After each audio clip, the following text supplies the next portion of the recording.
धर्मप्रेमी सज्जनों, नमस्ते के साथ आप सभी लोगों को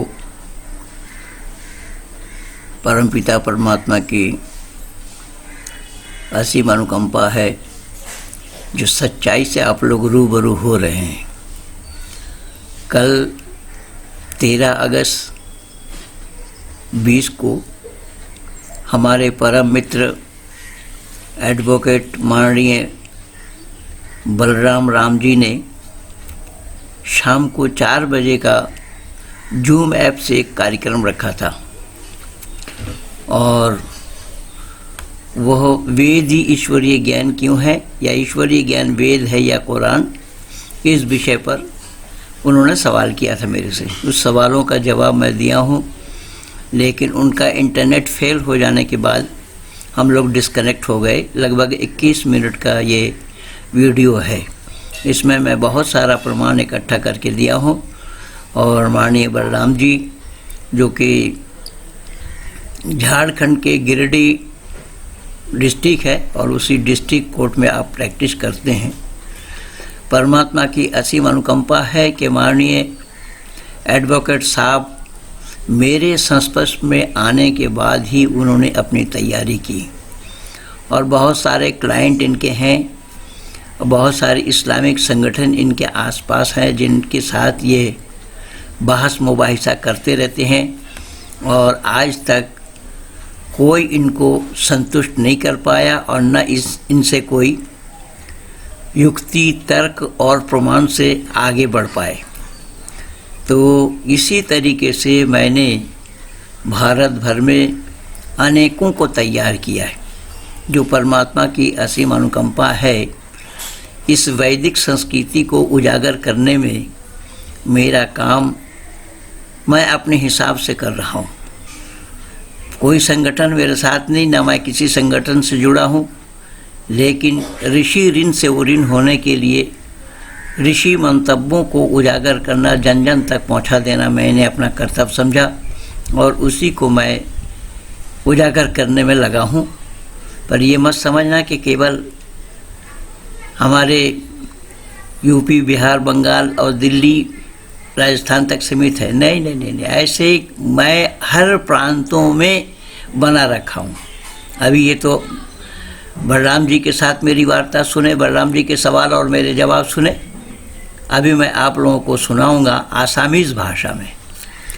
हमारे एक शिष्य हैं गणेश जी, जिन्होंने आसामीज़ भाषा में भी वो अपना वीडियो बना करके दिए हैं। वो भी मैं आप लोगों को इसके बाद वाले वीडियो प्रस्तुत करूंगा और किस तरीके से वो एक हिंदू जो ईसाई बन गया और ईसाई का प्रचार कर रहा है, ईसाईयत का, उसको उन्होंने किस तरीके से निरुत्तर किया, किस तरीके से जवाब दिया, वो मैं आसामीज़ भाषा में है, जिसमें कई सुधार भी होना है। उसमें 1-2 जगह उन्होंने गलत उच्चारण किया है, उसको मैं सुधार दूंगा और वो भी मैं आप लोगों के सामने प्रस्तुत कर रहा हूँ। जब तक इसको आप लोग धैर्यपूर्वक सुनिए और वेद को जानिए, वेद के नज़दीक आइए, वेद के शरण में आइए। जो ऋषि मुनियों ने हमें बैक टू वेदास बोला है, वेद के शरण में आने के बाद ही मानव मात्र का चहुमुखी विकास होना संभव है।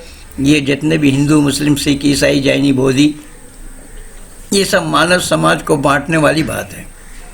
वेद में इस तरीके का कोई उपदेश परमात्मा का नहीं आया आर्य समाजियों के लिए, या परमात्मा ने ये नहीं बोला भारतीयों के लिए, हिंदुओं के लिए, आदि आदि। ये तो केवल और केवल उन धार्मिक दुकानदारों ने महज ये सब बखेड़ा किया है। आइए इसको धैर्यपूर्वक आप लोग सुनिए क्या बोला जा रहा है। वेद ईश्वरीय ज्ञान क्यों है? पहला सवाल था कि ईश्वरीय ज्ञान वेद या कुरान। हाँ, यहाँ इसका समाधान ये है कि वेद असल में है क्या, किसको वेद कहते हैं उसको जानना पड़ेगा। पहले वेद कहते हैं परमात्मा का दिया हुआ ज्ञान को, जिसमें वेद में विद जाने, विद विचारेन, विद सत्तायाम, विद लाभे, ये सब वेद के अर्थ होते हैं। विद ज्ञान, ज्ञान किसका? परमपिता परमात्मा का। किनके लिए? ते मनुष्य मात्र के लिए। कितना? के मनुष्य मात्र को जितना चाहिए। कब से? आदि सृष्टि से। किस भाषा में? तो मानव मात्र के भाषा में। ये कंप्लीट शब्द है।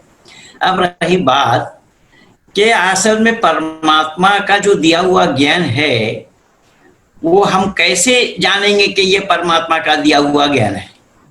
इसका बहुत आसान और सहज भाव तरीका ये है कि हम दुनिया में बहुत सी चीज देखते हैं जो जिसे देखकर उस परमात्मा का आभास होता है, उस परमात्मा को हम जानने लगते हैं। इसीलिए वेद में ही उपदेश यही आया है, पश्य काव्य, मुझे न देखो मेरी रचना को देखो।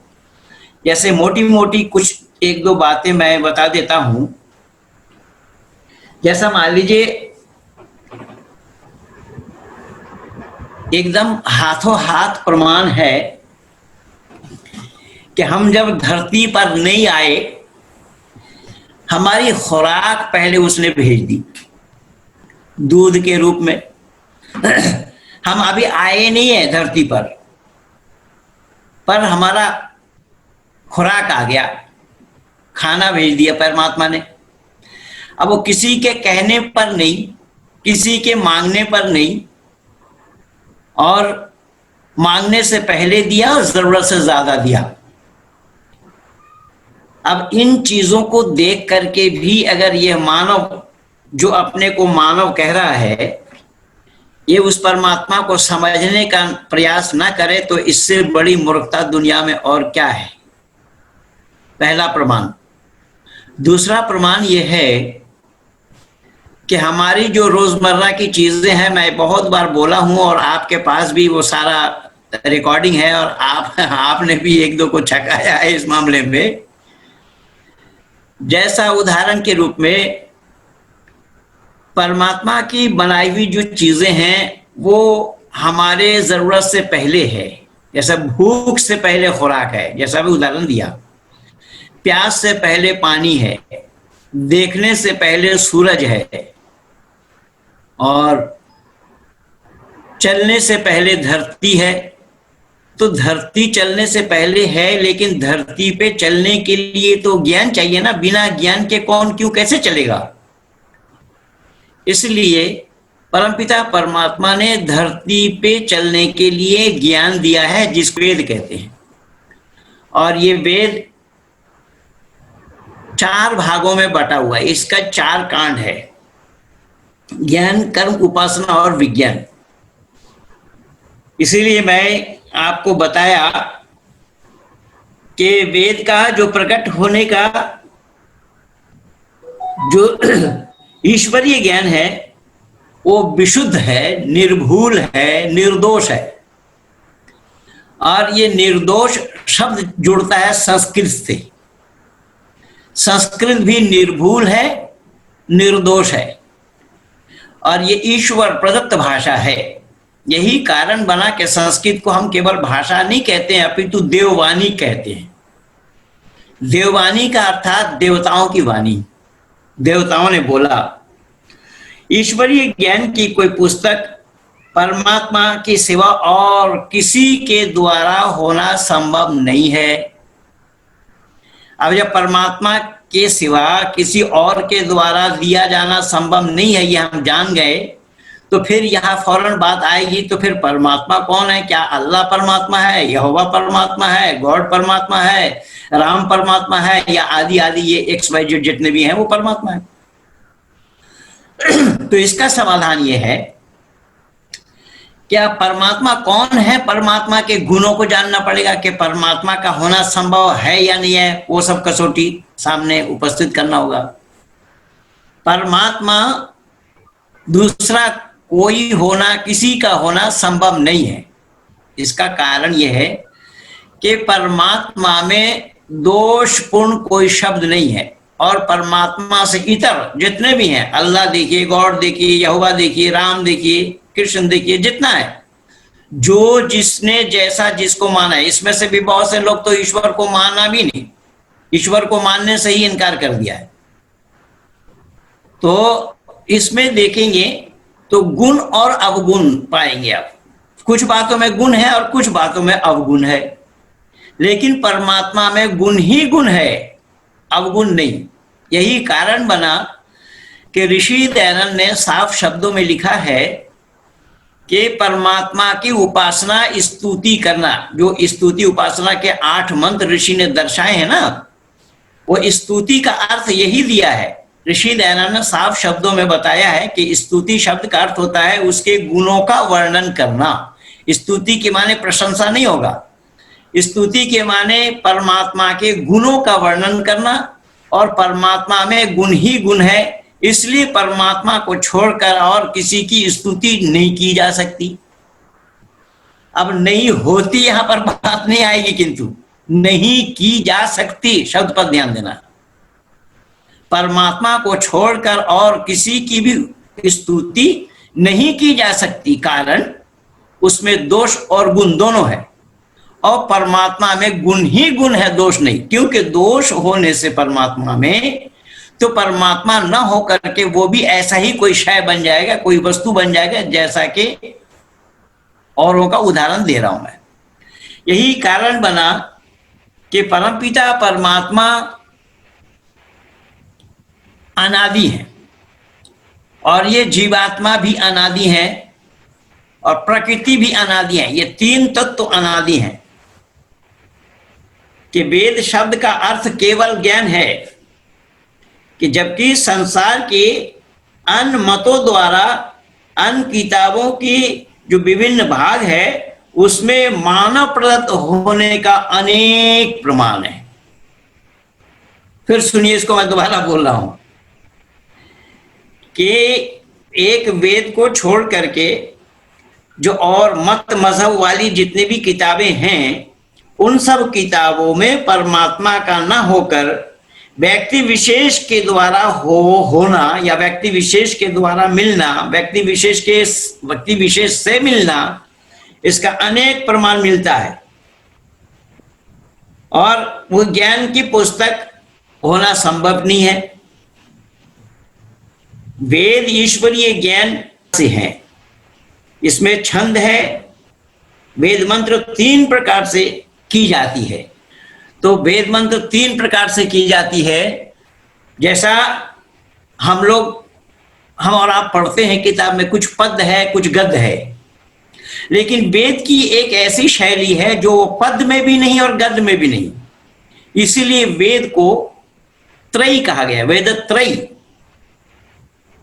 पर इसका पढ़ने का तरीका जो है वो 8 प्रकार के है। गण पाठ, शीका पाठ, जटा पाठ, माला पाठ आदि आदि नामों से हम पुकारते हैं।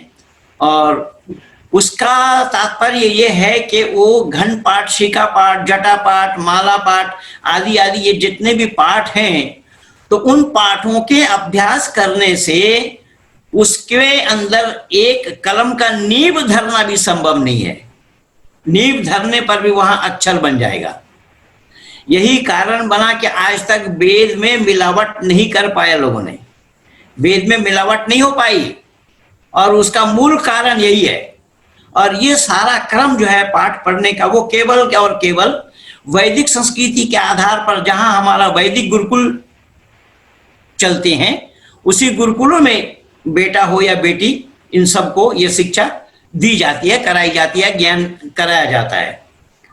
यही कारण बना ये 4 विभागों में बटा हुआ है: ज्ञान कांड, कर्म कांड, उपासना कांड और विज्ञान कांड। तो 4 विभाग इसमें ऋग्वेद ज्ञान कांड, यजुर्वेद कर्म कांड, सामवेद उपासना कांड, अथर्ववेद विज्ञान कांड है। कि संपूर्ण मंत्र 3 विभागों में बटा है। जैसा मैं बोला, जो पदात्मक है और गद्यात्मक है और गायनात्मक है। और एक कमाल की बात वकील साहब मैं आज आपको और बता रहा हूं कि ये जो गायनात्मक पाठ है, ये गायन भी इसी वेद से ही निकला है। जो सरगम होता है ना, सा रे गा मा पा धा नी, ये जो है वो वेद में ही है, सामवेद है। और ये सामवेद को छोड़ करके इसकी शिक्षा दुनिया भर में किसी के पास नहीं है। ये पाली वाले जितने भी उधम मचा रहे हैं ना, आज तो मैं अपने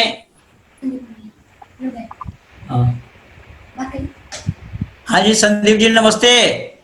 संदीप जी कृपया अपने माइक को म्यूट कर लें, बाद में आपको। हाँ अच्छा, जी तो जी जी। जी जी नमस्ते। मैं ये निवेदन कर रहा था ये जो गायन कला है ये ऋषि मुनियों के द्वारा वो वेद से ही दिया गया है। ये गायनात्मक मैं बोला भी, जो इसमें जो विभाग बताए गए हैं ना, तो इसमें जो गद्यात्मक है, पद्यात्मक है और गायनात्मक है। तो गाना जो है, जो सरगम निकला है सामवेद से। ये दुनिया में और किसी के पास नहीं है, ये सबसे बड़ा खजाना। इसीलिए तो मैं डिंग हाँकता हूं, और मैं डिंग हाँकता हूं केवल आप लोगों के बलबूते पे, क्योंकि मैं नहीं जानता था पहले ये सब। ये सब मैं लिया हूं आप लोगों के पास आने के बाद, और मैं अपने बच्चों को भी इसी पे तैयार किया हूं और लगा हूं आज भी। तो ये जो चीजें हैं, ये जो बातें हैं, मैं सीना ठोक करके कहता हूं कि ये कला एक वेद को छोड़ करके दुनिया वालों के पास, किसी के पास नहीं है। चाहे वो जितना जो कोई भी सुर लगाए, स्वर लगाए, ताल लगाए, मात्रा लगाए, कुछ लगाए, जो भी कुछ लगना है वो सब इस सामवेद से ही निकला हुआ है। तो यही कारण बना, ये 3 प्रकार के जो वेद मंत्रों की अपेक्षाएं वेदों में की गई है, जिसको वेदत्रयी कहा गया है। अब वेदत्रयी के अंतर्गत ऋग यथार्थ जो ये सब बातें बताई गई हैं, तो परमात्मा का ज्ञान अब कैसे दिया गया, परमात्मा का ज्ञान मिला कैसे, हम लोगों को मिला कैसे? जब ये परमात्मा का दिया हुआ ज्ञान है, तो हम लोगों तक ये किस प्रकार से ऋषि परमात्मा ने पहुंचाई? तो परमात्मा का जो पहुंचाने का तरीका है वो है ऋषियों के द्वारा। कि ऋषि कौन होते हैं? तो ऋषि वे मंत्र दृष्टा, वो जन्म जन्मांतरों के जो कर्म के आधार पर ही जो ऋषि होते हैं, जो सर्वगुण संपन्न होते हैं, और जिसमें लेश मात्र भी दोष न हो, और वो 1-2 दिन से नहीं, वो जन्म जन्मांतर से जो ये इस जो मोक्ष बताया जाता है, मोक्ष एक शेड्यूल्ड पीरियड का नाम है मोक्ष। और उस मोक्ष रूपी पीरियड को पार करने के बाद जो ऋषि होते हैं, जिनके अंदर में यानी ये कल्प कहा जाता है, हर सृष्टि जो बोलते हैं ना लोग, उसको सृष्टि निरंतर सूर्य चंद्रमा सौधाता यथा पूर्वम कल्पयत, वेद कहता है कि पहले भी था, अब भी आगे भी रहेगा। इस क्रम में 4 युग होते हैं, सत, द्वापर, त्रेता और कली। इन चारों युग में ऋषि 4 ही होते हैं, और जिनका नाम यही होता है, अग्नि, वायु, आदित्य और अंगिरा। ये चारों ऋषियों के हृदय में परमात्मा प्रकट कराते हैं। अब रही बात कि चारों ऋषियों के हृदय में परमात्मा प्रकट कराते हैं, तो ऋषियों का हृदय परमात्मा से, वो जो किए हुए कर्म है ना उनका, वो जो करते करते करते करते करते आए हैं, परमात्मा के आनंद से आनंद को प्राप्त करते आए हैं, तो इसी आधार पर उनका हृदय उसी तरीके से परमात्मा से जुड़ा हुआ होता है। तो परमात्मा उन ऋषियों के हृदय में प्रकट करा दिया है ये वेद ज्ञान। पर ये वेद जो है, वेद मूलतः एक ही है, जो 4 विभाग है, 4 कांड है, ये सब मैं आपको बता दिया पहले। वेद के मानी है ज्ञान। अगर वेद 4 हो गया तो एक ऋषि दूसरे वेद से वंचित हो जाएंगे, इसीलिए मूलतः वेद एक है, 4 विभाग है, 4 कांड है, और पढ़ने का तरीका 8 प्रकार से है, लेकिन पद, गद और दोनों के बीच में एक जो क्रम है, तो ये 3 हो गया। तो अब ऋषि के हृदय में तो हम अपने साथ भी ले सकते इसको, जो हमारे और आपके साथ इतने दिनों से जो संपर्क है, हम दोनों एक साथ जुड़े हुए हैं, हम दोनों वार्तालाप करते हैं। कई बार कुछ आप कहना चाहते हैं, लेकिन आपके कहने से पहले ही मैं बोल दिया, या मैं बोलना चाहता हूं, मेरे बोलने से पहले ही आप बोल गए। अब ये क्या, ये है अट्रैक्शन। इसी का नाम अट्रैक्शन होता है, आज भी ये मौजूद है। तो ठीक उसी तरीके से जो ऋषि हुए हैं, और ऋषि के अंदर में दोष नहीं होता, ऋषि के अंदर में अभी लेश मात्र भी दोष नहीं है, और बिल्कुल मुक्त आत्मा कहा जाता है। और मुक्त आत्मा यहाँ होने देख के लिया, आप लोगों ने सुन लिया कि ऋषि वही होते हैं जो मुक्त आत्माएं होती हैं, जिनमें किसी प्रकार का कोई दोष ना हो। अब यहाँ दूसरे मत मज़हब वालों में क्या है, कहीं कोई फरिश्ता आता है, किसी का सीना चाक करता है, सीना चाक करके दिल को निकालता है और दिल को धोया जाता है जमजम के पानी से, और फिर सीने में डाल करके उसको सिल देते हैं। और ये सारा काम किस तरीके से, दिल जिसके ख़राब होंगे तभी तो धोना पड़ेगा, जिसके दिल साफ़ हो उसको धोने की आवश्यकता क्या है। यहाँ ये सारा प्रमाण है, अल्लाह और ईश्वर में भी यही भेद है। ये मुक्त आत्माएं नहीं है, जिसमें आत्मा जिनकी दोषपूर्ण हो उन्हीं आत्मा को साफ करने की आवश्यकता है। और फरिश्तों के द्वारा यह हुआ है, बिना इंस्ट्रूमेंट के हुआ है, बिना हॉस्पिटल के हुआ है, बिना नर्सिंग होम के हुआ है, और बिना दवा दारू के वो ठीक हो गए। और यहाँ तक कहा जाता है कि एक अपड़ आदमी को एक फरिश्ता दोनों हाथ से बाहों में दबोच करके ही दबोच दिया तो वो पढ़ा लिखा बन गया। तो ये सब मैं पहले ही बताया कि ये सब दोषपूर्ण बातें हैं, और ऐसे दोषपूर्ण बातें होने के कारण ना वो ईश्वर का होगा और ना ईश्वरीय होगा। ये सारा दोष यहाँ लगा हुआ है, इसलिए मैं एक एक करके भेद आप लोगों को बताता आया। ऋषि वही होते हैं जिनकी मुक्त आत्माएं होती हैं, और मुक्त आत्मा होने के कारण परमात्मा की प्रेरणा उनके हृदय को घर कर जाता है। आज भी हम ले सकते हैं इसको, छोटा बहुत छोटी छोटी मिसाल है, देखिएगा। कई बार हम और आप जब कोई गलत काम कर जाते हैं ना, या गलत काम करने का मन बनाते हैं, तो मन में गलत काम करने से पहले ही मन में भय, लज्जा और शंका उत्पन्न हो जाता है।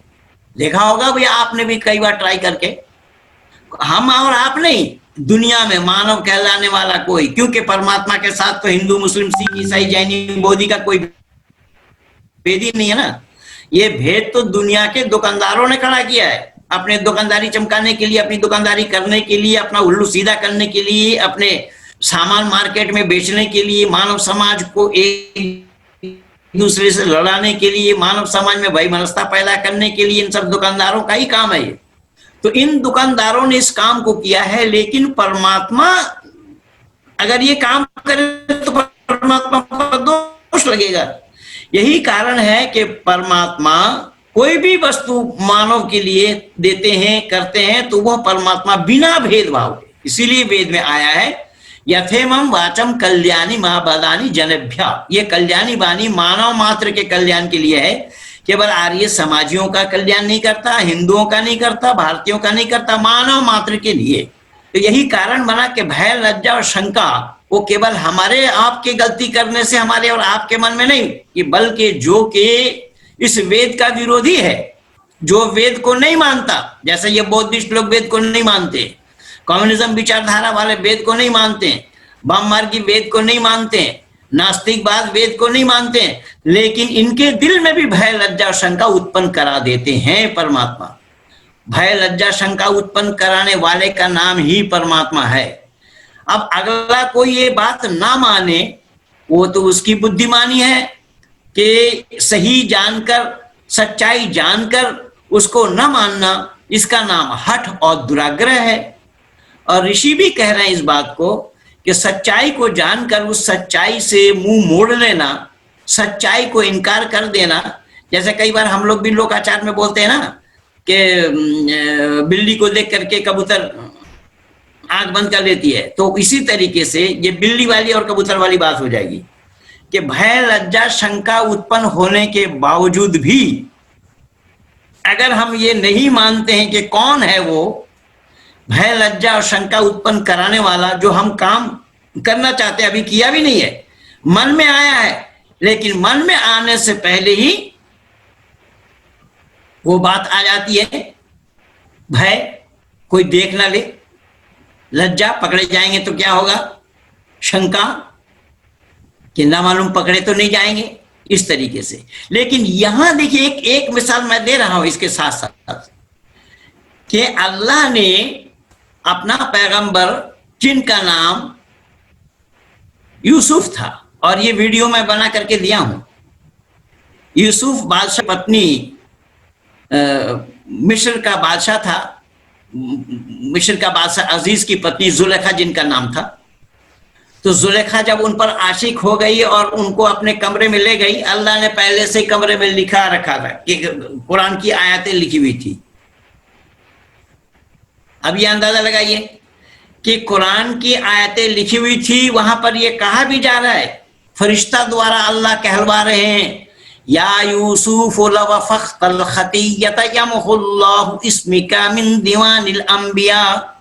ऐ यूसुफ, इस गलत काम को ना करो, अंबियाओं के खाता से तुम्हारा नाम काटा जाएगा, पैगंबरों के खाता से तुम्हारा नाम काटा जाएगा। अब ये काम अल्लाह का है, लेकिन परमात्मा ये काम नहीं करते। ये काम परमात्मा का नहीं है। परमात्मा किसी व्यक्ति विशेष को जाकर के लिख करके दिखा देंगे कि ये गुनाह है, ये पाप है। ना, नहीं, सवाल ही नहीं है। परमात्मा भय लज्जा शंका, यूसुफ के मन में भी भय लज्जा शंका उत्पन्न हुई थी, इसीलिए वहां से वो भागा। और भागता भाग यूसुफ जब वहाँ से भाग रहा था कमरे से, तो दरवाज़ा के पास आकर के वो पकड़े गए। जुलेखा पकड़ ली पीछे से, और वहाँ अल्लाह गवाही दे रहे हैं कि यूसुफ का कुर्ता आगे से फटा है या पीछे से फटा है। और वहाँ पर दूध मुही बच्चा एक नवजात शिशु से बुलवाया कि ये जुलेखा दोषी है। तो ये अल्लाह और ईश्वर में भेद है। इस तरीके से जहाँ यह किस्सा लिखी हुई हो, बताई गई हो, वो किताब ईश्वरीय ज्ञान का होना क्यों कर संभव है, किस लिए संभव है? ऐसे किताब को ईश्वरीय ज्ञान कहना, बतलाना, ये मानवता पर भी कुठाराघात है। और कुरान में केवल एक ऐसे नहीं, अनेक किस्सा इस तरीके से भरा हुआ है। आप लोगों को समय समय पर मैं जानकारी देता आया हूँ और जानकारी और देता रहूँगा। यही है ईश्वरीय वेद, ईश्वरीय ज्ञान वेद। वेद ही ईश्वरीय ज्ञान क्यों है, इसका भेद मैं थोड़ा सा आप लोगों को बताया है। इसको आप लोग ज़्यादा से ज़्यादा शेयर कीजिए, सब्सक्राइब कीजिए, लाइक कीजिए, आइकन बेल दबाइए, जिससे कि आगे ये सिलसिला चलती रहे। ये वार्ता मेरी थी, ये प्रोग्राम बनाया हुआ था एडवोकेट माननीय बलराम राम जी का, जो गिरिडीह डिस्ट्रिक्ट कोर्ट में झारखंड में एडवोकेट हैं। और परमात्मा की असीम अनुकंपा है कि इन्होंने मेरे सानिध्य में आकर के बहुत कुछ सीखा है, बहुत कुछ सीखा है। ईसाई और मुसलमानों को जवाब देने के लिए बहुत मसाला है। और ये मैं प्रमाण और दे दूंगा कि आसाम में भी किस तरीके से बच्चे तैयार हुए हैं, उनका रिकॉर्डिंग इसके बाद मैं आप लोगों को दूंगा कल तक। धन्यवाद के साथ आप सब लोगों को, नमस्ते के साथ सबको धन्यवाद।